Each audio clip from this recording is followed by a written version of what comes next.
1958 उस दिन प्रयागराज के मिंटो पार्क में एक शाही दरबार लगा था जिसमें लॉर्ड कैनिंग ने महारानी विक्टोरिया का महत्वपूर्ण घोषणा पत्र पढ़ा।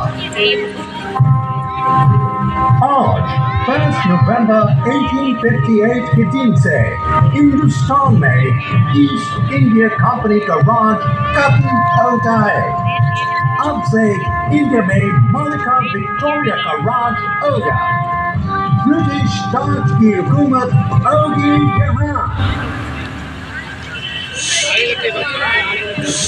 उस दौर से निकलकर समय के साथ थोड़ा आगे बढ़े तो मुझे याद आता है अपने चारों ओर बाहें फैलाए ये विशाल पार्क जिसके आंगन में खड़ा मैं आज आपको ये कहानी सुना रहा हूँ।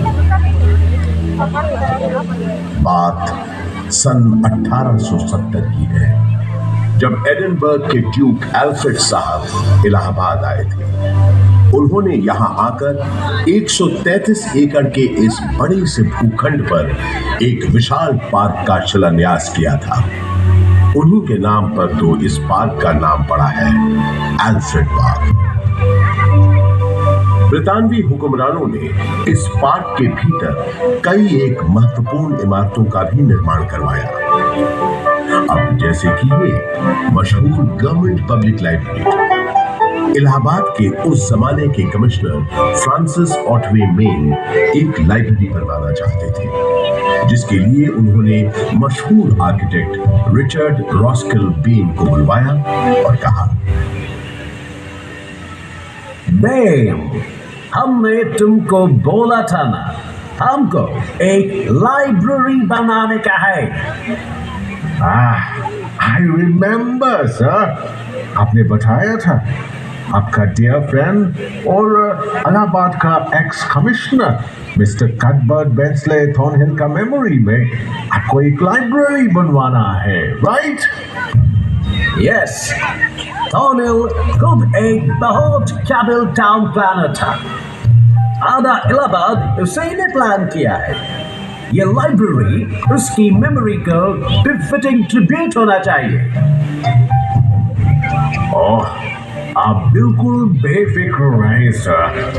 मेरे दिमाग में स्कॉटिश बैरोनियल रिवाइवल स्टाइल की एक ब्यूटीफुल बिल्डिंग का प्लान है जो एकदम परफेक्ट होगा ट्रिब्यूट देने के लिए।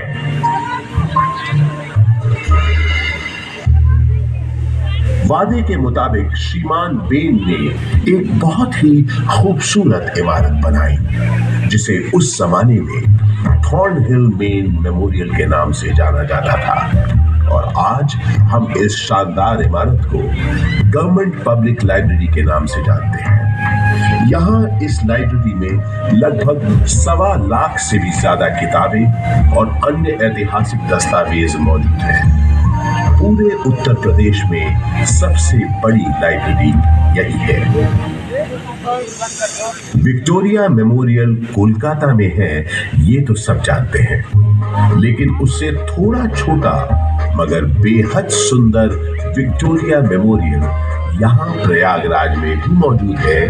ये बात बहुत कम लोग जानते हैं। इसी पार्क के अंदर महारानी विक्टोरिया की याद में बनी सफेद संगमरमर की इस न्यू गोथिक शैली की छतरी या कैनोपी का निर्माण सन 1905 में हुआ था और इसी कैनोपी में उनकी 7.5 फुट ऊंची मूर्ति का अनावरण अगले साल 1906 में हुआ। आजकल वो मूर्ति लखनऊ म्यूजियम में रखी है। इसी विक्टोरिया मेमोरियल के बगल में अंग्रेजों ने एक बैंड स्टैंड भी बनवाया।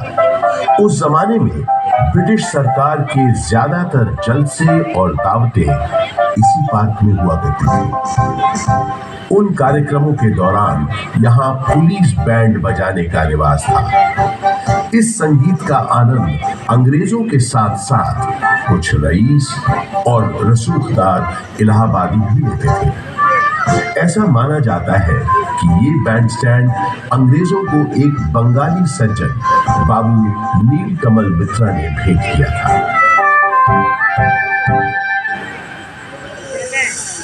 पंडित बृजमोहन व्यास और कुछ अन्य गणमान्य व्यक्तियों के प्रयासों से इलाहाबाद संग्रहालय की एक छोटे से स्तर पर शुरुआत सन 1931 में ही हो गई थी।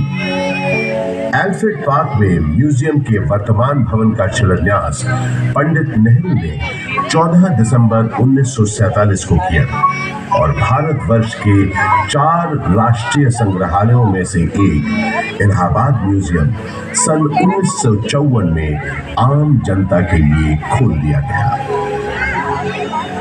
यहाँ पुरातन शिल्पकृतियां, प्राचीन पाषाण प्रतिमाएं, कांसे की दुर्लभ वस्तुओं और पांडुलिपियों के अलावा 75,000 से अधिक कलाकृतियों का एक विशिष्ट संग्रह है।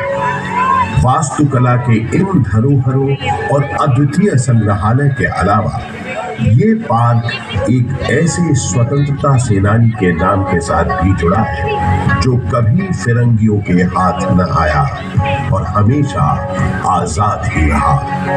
वो महान स्वतंत्रता सेनानी थे चंद्रशेखर आजाद।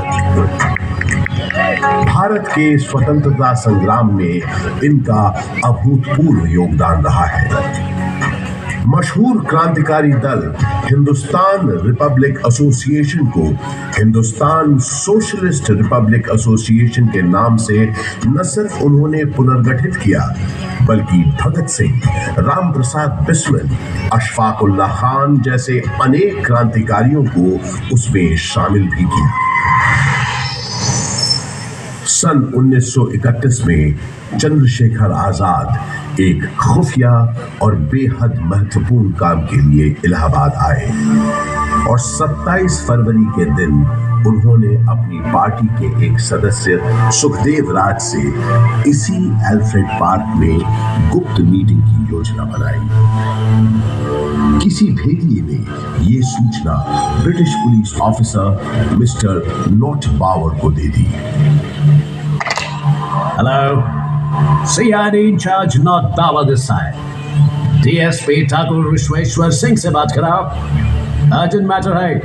सलाम साहब, DSP सिंह बोलता हूँ। सही, 30 आर्म सिपाही लेकर एल्फ्रेड पार्क के पास मिलो फौरन। आपका मतलब company park? Yes, company park. Questions पूछ के टाइम मत वेस्ट करो, जल्दी करो। इस गद्दारी से बेखबर आजाद कंपनी बाग पहुंच चुके थे और पार्क में छुपे हुए थे। सुखदेव राज भी इलाहाबाद में अपने छुपने के ठिकाने से निकलकर उनसे मिलने तयशुदा जगह पर पहुंच गए। आजाद कहीं दिख नहीं रहे थे। सुखदेव ने उन्हें ढूंढना शुरू किया और आखिर वो दोनों मिल गए। गुरुजी, गुरुजी, गुरुजी। सुखदेव, किसी ने तुम्हारा पीछा तो नहीं किया? आप निश्चित रहें गुरुजी, मैंने यहाँ आते वक्त पूरी सावधानी बरती है। शाबाश सुखदेव, शाबाश। मैंने तुम्हें यहाँ बहुत जरूरी मंत्रणा के लिए बुलाया है। जी बताइए। मैं चाहता हूँ कि तुम और तुम्हारे 4-5 विश्वास पात्र साथी। आजाद और सुखदेव की बातचीत शुरू हुए ज्यादा देर नहीं हुई थी कि नॉट बावर 30 राइफलधारी सिपाहियों के साथ यहाँ पहुंच गया। Mister Chandrashekhar Tiwari, you have been surrounded by police. तुम्हें पुलिस ने घेर लिया है। तुम आज यहाँ से बचकर नहीं जा पाओगे। Surrender yourself. सुखदेव, तुम निकलो फौरन। नहीं गुरुजी, मैं आपको अकेला छोड़कर नहीं जाऊंगा। बहस मत करो, जाओ, ये मेरा आदेश है, जाओ। और आप, जब तक मेरे पास मेरी बमतुल बुखारा है, मेरा कोई बाल भी बाका नहीं कर सकता। अब जल्दी जाओ यहाँ से, और जब तक मेरा अगला संदेश न मिले तब तक चौकन्ने रहना, संभल कर रहना सुखदेव। अब जाओ यहाँ से, तब तक मैं इनको रोकता हूँ। पल भर में लॉर्ड पावर ने आजाद पर गोलियां बरसानी शुरू कर दी। आजाद यहीं बगल में जामुन के पेड़ के पीछे छुपे पुलिस का मुकाबला कर रहे थे। जख्मी होने के बावजूद उस दिन उनकी गोलियों से लॉर्ड पावर और DSP सिंह दोनों मर गए। आजाद के पास गिनती की गोलियां थी, जबकि पुलिस के पास न गोलियों की कमी थी न बंदूकों की। फिर भी आजाद उनसे अपने पास बची आखिरी गोली तक लोहा लेते रहे। आजाद ने प्रण लिया था कि वो हमेशा आजाद रहेंगे। उन्होंने अपना प्रण निभाया और वो हमेशा आजाद ही रहे। उन्होंने अपने पास बची आखिरी गोली से अपने प्राण न्योछावर कर अपनी प्यारी मातृभूमि के लिए आत्म बलिदान दे दिया।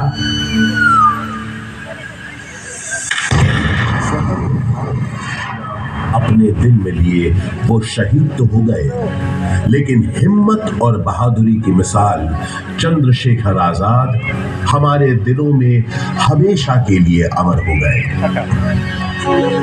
आज हमारा